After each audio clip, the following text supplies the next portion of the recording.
Hey, welcome back to Adam's Makerspace. Today I'm taking a look at the last 3D print I did here, which is using a silk silver colored PLA, and it looks pretty good. Obviously I have to break my support still, so I'll be doing that in this video. Here's what I did with a pink silk PLA, which looks really nice. These are yarn bowls in case you don't know, and you put your yarn in it, feed it through the tail, and that way it doesn't get all tangled or roll away from you while you are working on your crocheting or knitting project. Made these for my mom, the first one I made, and then people liked them, so I've been printing them and selling them. But let's get started on fixing this one up. But this is a silk silver PLA that I used, and it does need some work to get it sanded off and whatnot.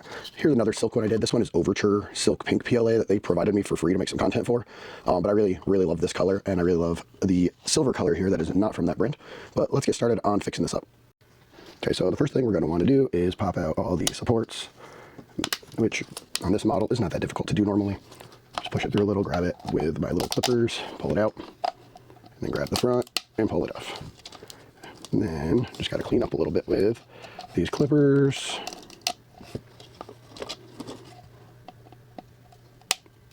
And these clippers, I believe, came with my 3D printer. I really don't remember.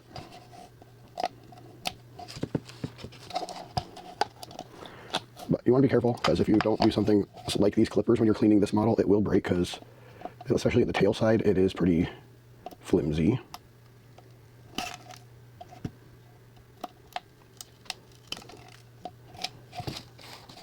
So like right here,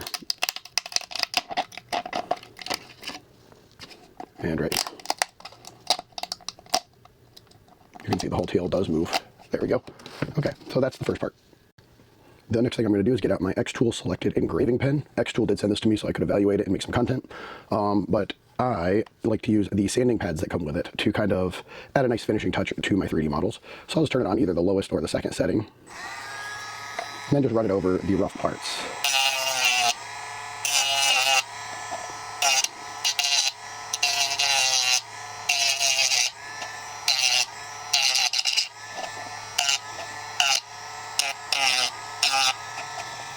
And then you'll see it makes it look quite a bit better.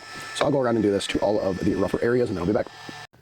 And now that that's done, there are no more sharp edges. It looks pretty good. You'll see a couple spots I may have gone a little overboard with my sanding, but we should be able to buff those out and make them look nice. Overall, great print off of my Creality Ender 3 V3KE that was sent to me, and I really like this filament. It looks great. If you would like to pick up some of this filament for yourself, or this pink silk filament, I will link both of them in this video description. I'll also link my 3D printer that I use, which again is the Ender 3 V3KE, and I will link my xtool selected engraving pen so that you could make sanding your projects a lot easier. If you like this video, make sure you tap that like button, hit subscribe so you never miss new content, and until next time, you have a great day.